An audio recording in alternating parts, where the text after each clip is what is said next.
Listo, vamos entonces, continuando. Vamos con tenemos que acabarlo hoy día, ¿eh? Hoy día tenemos que acabarlo.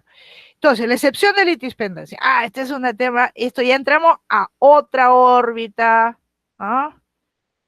Pero siempre que tiene que ver con la pretensión, ¿no? Se ha presentado una demanda con X pretensión entre determinados demandantes y demandados, ¿no? Entonces, el demandado dice, ¿qué dice? Hay otro proceso igualito, idéntico, entre las mismas partes, ¿ah?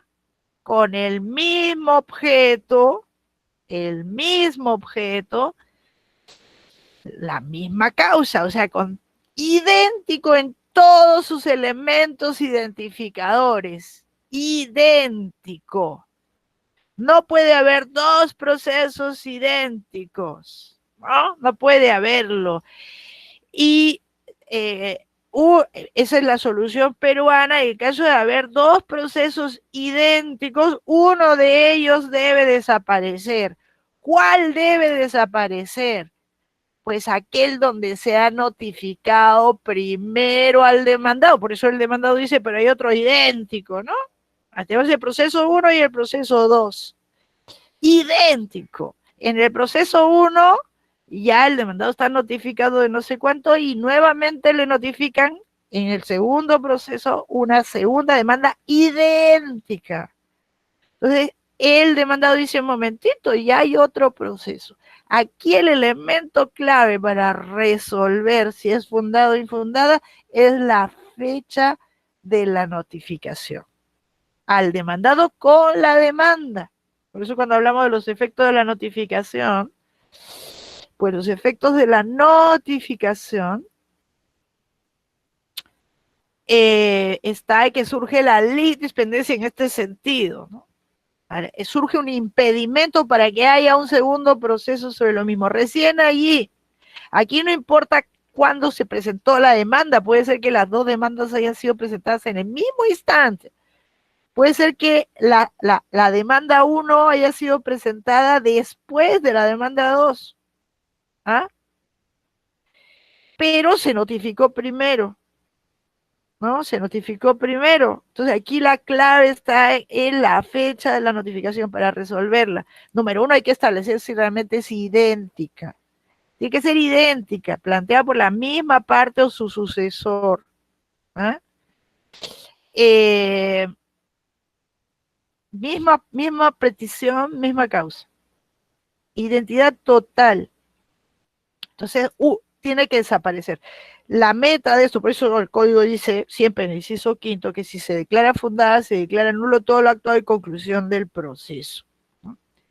La litispendencia como impedimento para que haya un segundo proceso sobre lo mismo, ¿no? Idéntico. Si no es idéntico, estamos ante procesos conexos. Puede ser que haya un elemento diferenciador. Si, digamos, yo tengo proceso 1, en donde he interpuesto una demanda, yo soy acreedora de Josué y de Fernando, y he planteado mis pretensiones contra ambos, y tengo un segundo proceso, solo dirigido contra Fernando, donde pretendo lo mismo que en el primero, ahí no hay identidad total, y como consecuencia, ahí no estamos ante, ¿no?, una identidad total, porque son distintos, y entonces tiene algo que las diferencia. Entonces ahí hay procesos conexos, pero no idénticos. Tiene que ser completamente idéntico, porque el segundo proceso, que es donde se notificó después al demandado, tiene que desaparecer. ¿Ok?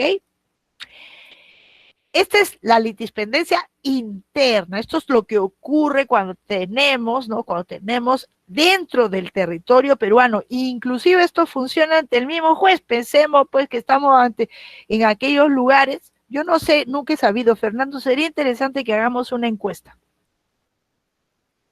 ¿De qué tipo? ¿Dónde están? Quiero saber dónde están. Si están todos en Lima o hay algunos que están fuera. que están fuera de donde estoy yo, donde estamos nosotros. Más que seguro de que estás bien. Hay varios chicos que están fuera de Lima. Fuera de Lima, en algún lugar, ¿no? Hay lugares de la República donde solamente hay un juzgado, ¿no? Un juzgado especializado, un juzgado de paz, ¿no? Un juzgado de paz letrado.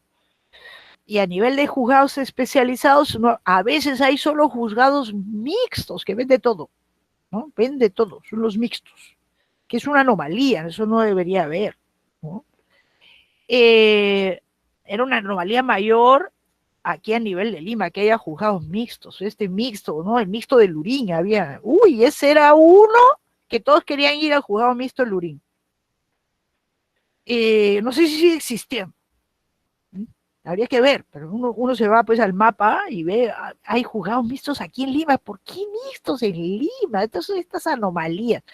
Pero digamos, hay lugares de la República que por razones pues de logística, de falta de personal y todo, tenemos solamente un juzgado mixto. En Tarma hay varios juzgados mixtos, eso ya es atroz, pues no puede haber varios juzgados mixtos. Juzgado mixto 1 y juzgado mixto 2.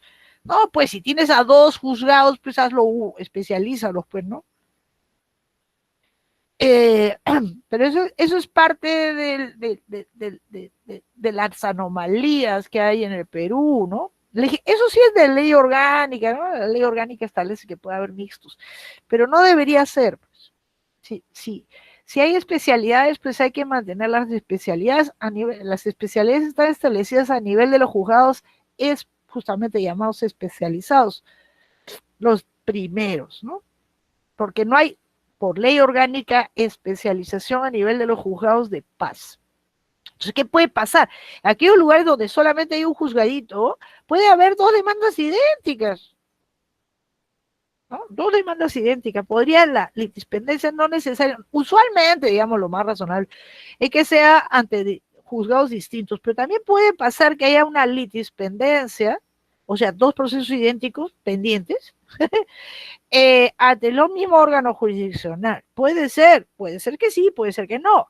O sea, también entra. O sea, no es un elemento que sea ante juzgados distintos. Podría ser ante el mismo órgano jurisdiccional, pero la esencia es que uno de los 2 procesos tiene que desaparecer. Ne bis in idem, nunca 2 veces sobre lo mismo, ¿no? Entonces, si efectivamente, y esto se basa, ¿cuál desaparece? ¿No? Hay que tener presente que aquí tenemos un demandado que ha deducido, hay un proceso previo, entendiendo por este previo, ¿no? Previo en donde se le ha notificado antes que en el aquel donde se deduce la excepción. Y para declarar la fundada, pues hay que estar a las fechas, ¿no? Hay que estar a las fechas. Ahí la fecha que manda es la fecha de notificación de la demanda, no con la notificación por edictos, que es un emplazamiento para personarse, sino la demanda, ¿no? Notificación de la copia de la demanda y todo lo que le acompaña, pues esa es la fecha clave para declararla fundada o infundada. Y la consecuencia de declararla fundada es nulo todo, se acabó todo para ese proceso, seguirá en el otro proceso. Ok, eso es todo lo que hay que decir respecto de la litispendencia interna. O sea, interna es interna, o sea, de lo que ocurre pues cuando tenemos más de un proceso idéntico dentro del territorio nacional, ante el mismo o ante otro órgano jurisdiccional.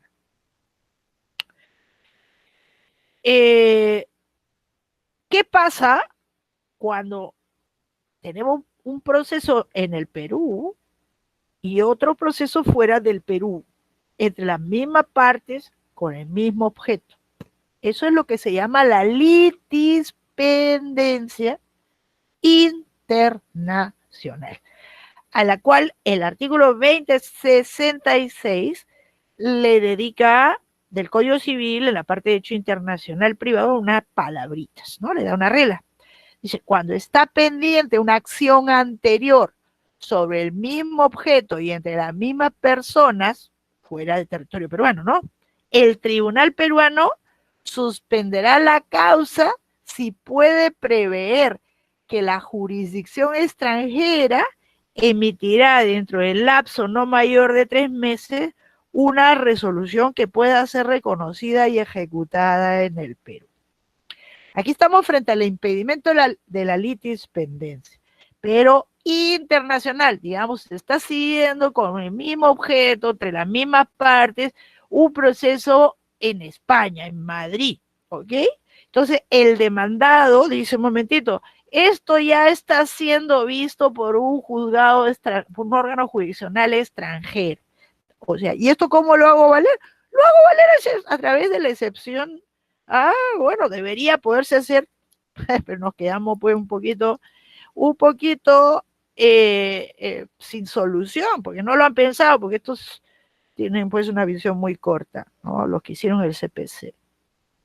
La solución solamente podrá declararse fundada, atención, y aquí está, el efecto está establecido en el Código Civil, si se declara fundada la excepción de litis pendencia internacional, el efecto no es dar por concluido el proceso peruano, sino suspenderlo, ¿no? Si puede, pero lo suspenderá, ¿no? Lo suspenderá, y esto es el criterio para declararla fundada, además. O sea, solo vamos a ponerle los ingredientes. Se declarará fundada y suspenderá, no. ¿Ah? No simplemente declara nulo todo y como no, solo lo suspende, ¿no? Siempre que, o sea, el efecto de declararla fundada es la suspensión, siempre que prevea, si puede prever que la jurisdicción extranjera emitirá dentro de un lapso no mayor de 3 meses una resolución que pueda ser reconocida y ejecutada en el Perú. ¿Ah? Atención con este límite temporal que es bastante cuestionado. O sea, si el juez peruano para declarar la fe fundada tendrá que determinar que eso que resolvería, que va a resolver en algún momento, saltemos el plazo, el juez extranjero podría ser reconocido y ejecutado en el Perú, es decir, ahí funcionará como funciona la cosa juzgada, ¿no? En su momento, si esto es hipotético. Pero eso es para declarar, estos son los criterios para declarar fundada. O sea, la voy a declarar fundada, no solamente si es sobre el mismo objeto y entre las mismas personas, sino que además, siempre que esto que se va a resolver sería ejecutable, sería reconocible en el Perú. Y por lo tanto, desplegar sus efectos en territorio peruano. Si esto no es así, se declara infundada y se sigue adelante con el proceso peruano. Pero también entra en escena la fecha, que dice, el juicio seguido en el Perú se considera iniciado en la fecha de la notificación de la demanda al demandado. Y es el mismo criterio que estamos viendo, ¿no? El juicio seguido en el Perú se considera iniciado, por lo tanto, el más antiguo tiene que ser el extranjero, con este criterio, ¿no? Y por lo tanto, el juicio seguido en el Perú no se considera iniciado en la fecha de presentación de la demanda, sino la notificación de la demanda al demandado. Sí, está en blanco y negro clarísimo, ¿no? Este es un tema que les invito a profundizar, porque nadie lo ha estudiado jamás que yo sepa. ¿Ah? Este es para la lista, ¿eh? La litispendencia internacional, que es debatidísimo. Este es uno de los capítulos de derecho internacional privado que en el Perú nadie le da bola. Nadie absolutamente le da bola. ¿Ok? Entonces, cuando hablamos de litispendencia, también existe la litispendencia internacional, pero la litispendencia internacional no determina la conclusión del proceso peruano, sino solo su suspensión a la espera de que sobrevenga la decisión extranjera. ¿No? Es eso. Se suspende. ¿Hasta cuándo? Hasta que sobrevenga la decisión extranjera y luego el juez peruano se acomodará a ella, pues, ¿no? Se acomodará. No en todos los ordenamientos la estimación de la excepción de litispendencia determina, ¿no? Determina la conclusión del segundo proceso. No, no siempre. En Alemania determina esto mismo, la suspensión. Simplemente se suspende para ver cómo se resuelve hasta que se resuelva en el otro proceso. Pero eso queda en stand-by. Y si lo recuerdan, en el Código de Procedimientos de Enjuiciamiento del 52, se remitía al juez, ¿no? O sea, tenían que juntarse en buena cuenta los dos procesos. ¿No? Que quizás sea una mejor solución, ¿no? Que sería un supuesto legal de acumulación. O sea, que como es idéntico, se resuelve, o sea, en buena cuenta se elimina, de todas maneras queda eliminado el segundo proceso, pero a través de su remisión al juez, que es el que ha prevenido en ese caso, ¿no? O que se sustancien conjuntamente. ¡Pum, pum! Sería interesante, ¿no? En realidad la excepción de litipendencia habría que estudiarla un poquito más. Habría que estudiarla, por el momento decimos eso. Si se trata Sumamente controvertido, sobre todo por este tema de la delimitación del objeto del proceso. Sí, porque además en el ámbito de la litispendencia internacional se tiene un concepto más ancho de identidad. De identidad. Y sobre todo por estos nuevos aportes del Tribunal Europeo de Justicia. Sí, bien bonito. Es un tema muy bello porque ahí, siguiendo la doctrina alemana, en ese sector, hay identidad cuando es idéntico en el núcleo esencial, hay litispendencia. Exactamente, la teoría del núcleo esencial. Del núcleo esencial. O sea, no tiene que ser idéntico, sino que tiene que ser el núcleo. y ahí, ¿no? Aunque sea, por ejemplo, resolución de contrato en un caso, cumplimiento de contrato en el otro. ¿No? Claro.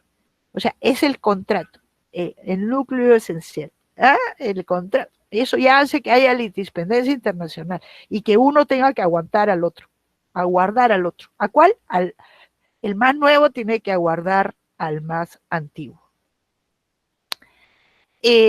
Para que haya una decisión armoniosa. Esa es la idea. Entonces aquí lo que se busca es la decisión armoniosa, ¿no? Y que no haya contrastes, ¿no? Contrastes. Naturalmente, en el caso de la litispendencia internacional, y esta exigencia es interesante, ¿no? O sea, si es que lo que va a decidirse fuera no sería reconocible, y para eso hay que ver los requisitos para reconocer una sentencia en el Perú, una sentencia extranjera, entonces esa litispendencia es infundada, o sea, la excepción es infundada y se sigue para adelante en el Perú, porque total nunca lo vamos a reconocer, ¿no? Y por lo tanto el proceso peruano proseguirá. Idéntico cosa pasa con la cosa juzgada. ¿La cosa juzgada qué es?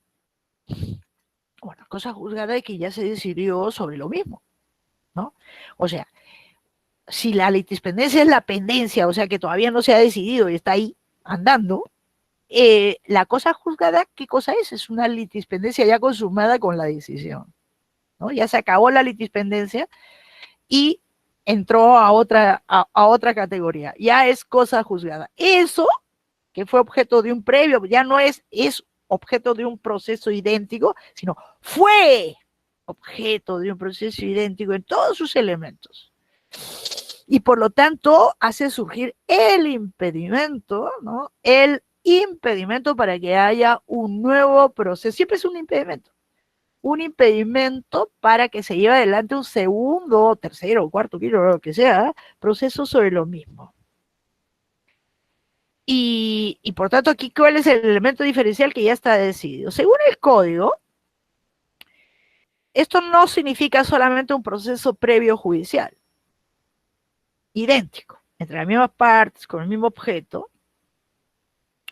sino también un arbitraje, ¿no? Porque dice el 453, terminado o por sentencia o laudo.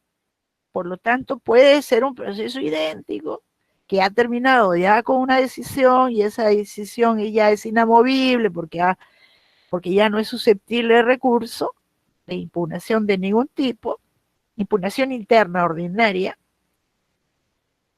Entonces ya es cosa juzgada en los términos del 123 del Código Procesal Civil. La cosa juzgada, en su afecto negativo, es el impedimento para que se retorne sobre los pasos ya recorridos, se vuelva a juzgar sobre lo ya juzgado, y por lo tanto aquí lo que se hace valer es el impedimento, ¿no? Para que se regrese sobre lo mismo. Esto ya está decidido, ¿no? Ya está decidido. Y punto. Y basta. No es el otro, que ahí es donde está el error del proyecto. ¿No? El proyecto ha eliminado como requisito para que haya cosa juzgada la identidad de sujetos. ¿No? La identidad de sujetos. Solamente identidad objetiva, ¿no? De petición y de causa. Yo no puedo hacer valer la existencia de cosa juzgada para que el juez se acomode, porque esto está enderezado a evitar el segundo proceso, que hay un proceso reiterativo sobre lo mismo, ¿no? Y por lo tanto exige la identidad total, ¿Mm?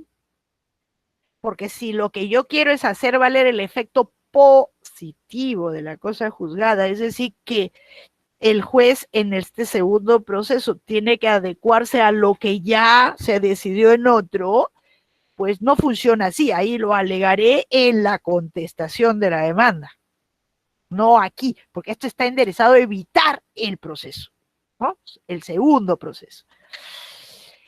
Y por lo tanto vale, ¿no? No solamente respecto de que haya habido un previo proceso judicial, sino también un previo arbitraje, para evitar que se regrese sobre lo mismo. Hasta aquí, yo creo que todo ok.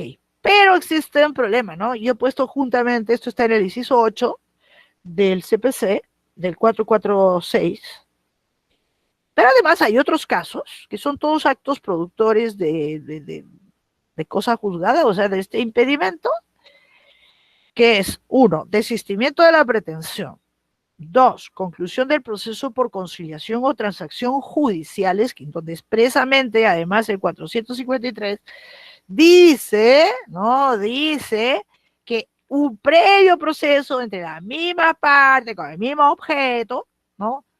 Haya terminado por desistimiento de la pretensión.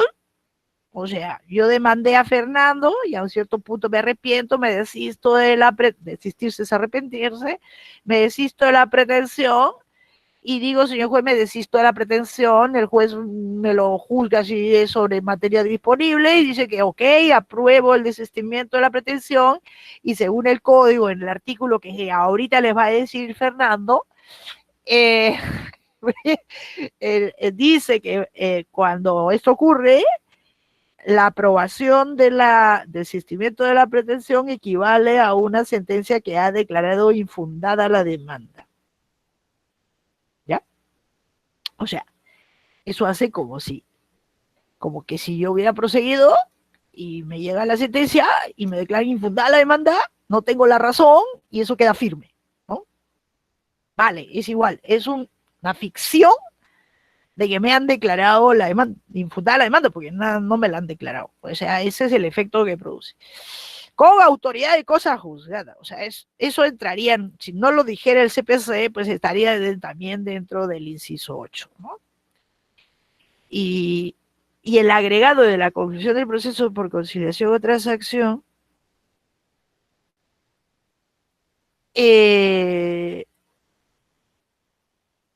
transacción o conciliación judiciales significa un proceso previo entre las mismas partes en donde se conciliaron, el juez aprobó la conciliación y se acabó el proceso. O las partes transaron, ¿no? Se pusieron de acuerdo, se hicieron concesiones recíprocas y resolvieron su problema y se lo presentaron al juez, y el juez lo ha aprobado y declaró la conclusión del proceso. Y uno de ellos se arrepiente, dice, normalmente el demandante, y vuelve a demandar lo que primigeniamente había demandado antes de conciliar o transar. Esta es la idea, ¿no? Por tanto, estamos hablando única y exclusivamente de la transacción y la conciliación que pone fin al proceso. Y eso está más que claro, tanto en la dicción del inciso 10 del 446, que en lo dicho por el 453, cuando dice que se requiere. Está más que claro que son transacciones y conciliaciones de esas que estando a las que se llega estando pendiente un proceso con un determinado objeto. Por lo tanto, no se ha consagrado como excepción ni que se haya logrado una transacción extrajudicial, ni una conciliación, en un centro de conciliación, porque esto es un acto reglado, ¿no? Pero eso ya se resolvió de esta manera a través de transacción o conciliación extrajudiciales. Esto no está previsto que pueda ser deducido, ¿no? No está, no lo está. ¿Ok? Diga. El artículo, disculpe que le interrumpa, es el 344, que dice la resolución que aprueba el desistimiento de la pretensión produce los efectos de una demanda infundada con autoridad recursal. Ahí donde dice demanda infundada, no es una sentencia que lean, que una sentencia que declara infundada la demanda, ¿no? Haciendo la corrección. 344. Entonces, hay una ficción, ¿no? Porque nunca ha habido una sentencia, pero equivale a una sentencia que declara infundada, o sea, no le da la razón al demandante por razones de fondo, y nunca más, y por lo tanto hace con calidad de cosa juzgada, es decir, hace surgir el impedimento para que se vuelva a demandar lo que primigeniamente se había demandado y uno se ha desistido de la pretensión. Ahora, de declararse fundada, cualquiera de estas, se declara nulo todo y conclusión del proceso, porque estamos ante el mismo impedimento de la cosa juzgada. La cosa juzgada, todos estos son actos productores de cosa juzgada, o sea, en el sentido del surgimiento de impedimentos para regresar sobre lo mismo. Entonces, si así estamos en ese escenario, si se declara fundada, para lo cual hay que verificar la identidad, ¿ah? Se declara nulo todo lo actuado y la conclusión del proceso. ¿Ok? Pero atención, que no está consagrada como excepción la transacción extrajudicial. Es decir, si yo tenía un problema con Fernando y llegamos a una transacción, ¿no? De esa del Código Civil, y pues hacemos esta transacción y cada uno hace concesiones recíprocas y eso hace que sea una transacción en materia patrimonial, pues entonces, y luego yo, Fernando, pues me demanda o yo lo demando, él no puede deducir la existencia como si no hubiera la transacción, ¿no? Demando como si no existiera esa transacción, ese acuerdo entre nosotros. Él no puede por ley, bueno, ese es el solo, deducir la existencia de esta transacción extrajudicial. No puede. ¿Por qué no puede? Porque ese es el problema de la taxatividad, pues. El problema de la taxatividad es que no lo encuadra, no lo engloba. Pero, forzando esto, en el año 2008, ¿no? 2007, 2008. Bueno, es una casación 2007. Se produjeron estos casos, ¿no? Estos casos, ya no terminamos, yo quería terminar. Quería terminar. Ya lo terminamos el próximo jueves, con lo cual pues solamente va a entrar hasta aquí el examen, ¿no? Hasta excepciones. Ya los comportamientos del demandado serán para la siguiente ocasión, los comportamientos de fondo. Entonces, ¿qué pasó? Dígame. Entonces, el examen llega hasta toda la próxima clase, porque la próxima clase yo creo que terminamos. ¡Oh, claro que terminamos! Lo que no va a entrar es esto. Hasta acá, hasta acá. De todas maneras, lo voy a escribir ahorita. Sí, llega solo hasta las excepciones. esto lo vamos a ver la próxima semana, esto, y vamos a comenzar, y podemos comenzar también lo del demandado, pero eso no va a entrar. Y entonces, bueno, es que esto requiere alguna explicación. Esta, si ustedes la buscan en internet, esta es la así llamada sentencia del primer pleno casatorio civil. Esto es parte de lo que se declaró que era vinculante. Y es lo que nos interesa, porque hay otras cosas también. Declara que constituye, este es el caso de Yanacocha, uno de los tantos Yanacochas. O sea, derivados, procesos derivados del derrame de mercurio en Choropampa. Y quien demandaba era justamente pues una señora en nombre propio y en representación de sus hijos, cual víctima de los daños provocados por el derrame de mercurio en la localidad de Choropampa, Cajamarca. Y demandaba una indemnización. Y entonces Yanacocha y te pone excepción de inciso 10, ¿no? Conclusión del proceso por transacción, cuando no había habido un previo proceso, sino que lo que habían habido, según Yanacocha, eran unas transacciones con los pobladores y también con la demandante. Entonces dedujo esto, pero eso ya pues no estaba. En el Código de Procedimientos Civiles estaba la transacción a solitas, o sea, podía ser una transacción judicial, extrajudicial, no importaba, ya el asunto, la controversia se había resuelto por transacción y podía ser deducido de esta manera, como excepción dilatoria, sí. Todas. Transacción, punto. Aquí no, con el Código del 93 todo cambia, lo cambia Monroy, ¿no? Lo cambia él. Y justificado, porque él lo justifica, dice, no, porque esto es una cuestión de fondo, no está en juego ninguno de su concepto, ese concepto suyo de excepción con el cual se denuncia la ausencia de un presupuesto procesal o condición de la acción. Entonces, como no encontró ninguno, después lo encontró, después de años después, no encontró ninguno, entonces no, hay que sacarlo. Y lo sacó del listado.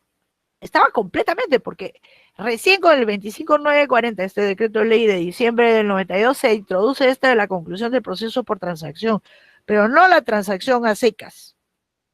Pero mire, bueno, pero lo cierto es que Yanacocha lo dijo así, y entonces, y lo curioso es que el juez primero lo declaró fundada, se apela, no de primera, se apela, se confirma, hay muchos entretelones, que ustedes, si son curiosos se lo leen.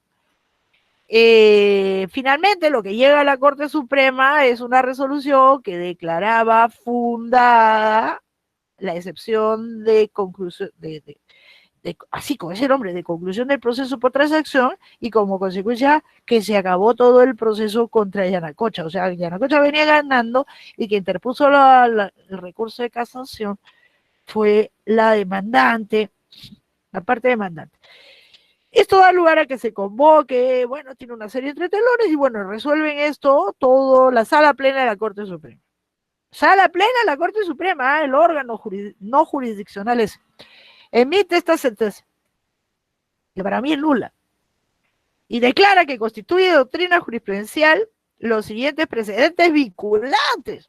Uno, la transacción extrajudicial no homologada judicialmente, o sea, una transacción extrajudicial, puede ser opuesta como excepción procesal, ese es el calificativo que le ponen ellos, porque no es legal, conforme a lo regulado por el inciso 10 del artículo 446 e inciso 4 del 453 del Código Procesal Civil. Por interpretación sistemática de dichas normas con las que contiene el Código Civil sobre transacción. Bueno. Entonces, el último párrafo también es bien perversito, ¿no? Entendiéndose que las transacciones extrajudiciales homologadas por el juez se tramitan de acuerdo a la regla del CPC. O sea, eso es cuando terminó con el proceso. Al tener o incurriendo lo mismo en cuanto a las transacciones celebradas con relación a derechos de menores, las mismas que deben ser autorizadas por el juez competente conforme a ley. Es decir, es la transacción extrajudicial en donde involucra, como en este caso involucraba, derechos de menores, que tendría que ser autorizada por el juez de familia, ¿no? Que vea asuntos de menores, y esa se puede hacer valer aunque no haya habido un proceso previo a través de el inciso 10, invocando el inciso 10. Esto para mí es un prevaricato. Es prevaricar. Esto no es jurisprudencia, no es nada. Esto es prevaricación. Pura y cruda, ¿no? Y sobre todo es poco noble, ¿no? Porque esto se hizo para abrirle la puerta a Yanacocha para pueda bloquear las demandas indemnizatorias de la manera más rápida, las demandas indemnizatorias de estos pobladores. Y bueno, aparte de Yanacocha, que después de esta sentencia saltó de felicidad, pues los que han saltado de felicidad han sido las aseguradoras, que normalmente cuando ellas vienen demandadas, pero previamente habían celebrado con la víctima una transacción y no tenían modo de deducir la existencia, de esta manera, la existencia de transacciones, ¿no? Con la víctima, ¿no? Y entonces estaban felices y todos felices, pero esta es una sentencia prevaricadora. Naturalmente, si ustedes son demandados y han celebrado, o su cliente les dice, ¿no? Son clientes son abogados de demandados. Y dice, pues yo ya celebré una transacción extrajudicial, ustedes tienen que hacer lo que dice, pues, en el interés de su cliente. Lo deducen invocando no simplemente el inciso 10 del artículo 446, sino además invocando la casación, la sentencia número 1465 de 2007, Cajamarca, primer pleno casatorio civil, y le transcriben eso, por si acaso si habrá algún juez de la República que no se ha enterado, ¿no? Es un capítulo negro en realidad de la judicatura peruana, ¿eh? Un capítulo negro por todos los sentidos. O sea, un órgano no jurisdiccional dictó una sentencia, la sala plena, esto está firmado por todos los jueces penales de las salas penales, porque solo los titulares, que son los que le dieron quórum, porque ni siquiera esto fue por mayoría, y los otros, y hay pues otros que han votado en minoría para que se declarara infundado el recurso. Se declaró fundado el recurso y bloqueando la posibilidad de que los pobladores pues lograran proseguir con estos procesos enderezados a obtener una indemnización decente frente al daño a su salud provocado por este derrame, ¿no? Que tomen debida nota. O sea, y lo que sí no cubre es el haber celebrado una transacción extrajudicial, ¿no? Eso sí no lo cubre, no lo cubre. Y por tanto si hay una transacción extrajudicial lograda, digamos en un asunto facultativo, en donde no se requiere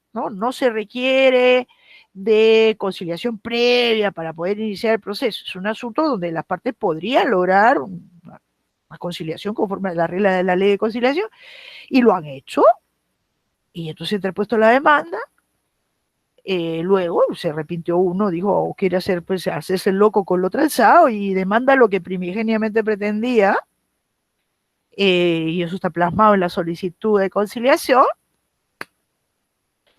y luego pone la demanda, omitiendo totalmente la conciliación, no existe medio de hacerlo valer, ¿no? Por eso intentan eso de hacerlo valer con el no agotamiento de la vía PRI, ¿no? Pero ni siquiera, porque no es obligatoria, no es obligatoria, ¿verdad? Y no existe. Bueno, y ahí lo dejamos, ¿no? Y quería agregarle que esto también, la cosa juzgada internacional, ¿no?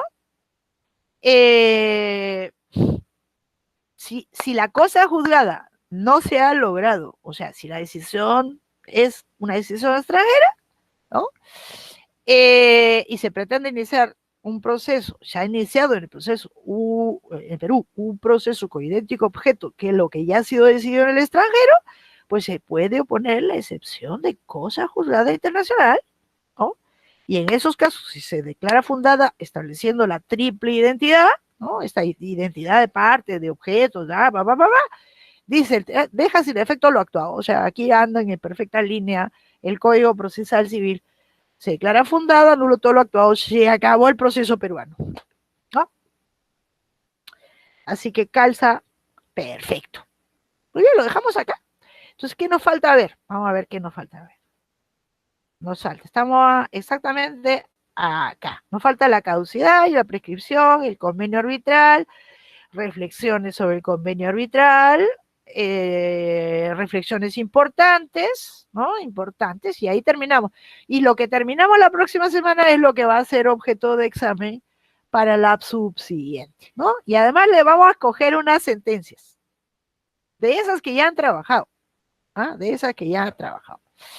Ah, van a ser las que ya han trabajado. Sí, claro, claro, la que ya han trabajado. Pero eso todavía lo estoy pensando. Como ya las conocen, además están ahí, vamos a ver si es para solo. Todavía estoy pensando cómo hacerlo. ¿Ya? Todavía estoy pensando. Así que ya saben, vayan, pueden ser cualquier sentencia, ¿cierto, profesora? No lo sé. Quizá sea en función de la trabajada. Ay, ay, ay. Claro. Pero eso ya es mucha chamba para mí, ¿eh? Pero vamos a ver, lo voy a ver. Voy a ver cómo estoy de inspiración para el examen. ¿Ok? Tomen nota de todas las críticas. Porque usted, profesora, prácticamente ha tocado todas las sentencias que les ha tocado a los chicos. Sí, ¿no? Prácticamente. Ah, me parece bien. Sí. Muy bien, vamos a parar la grabación.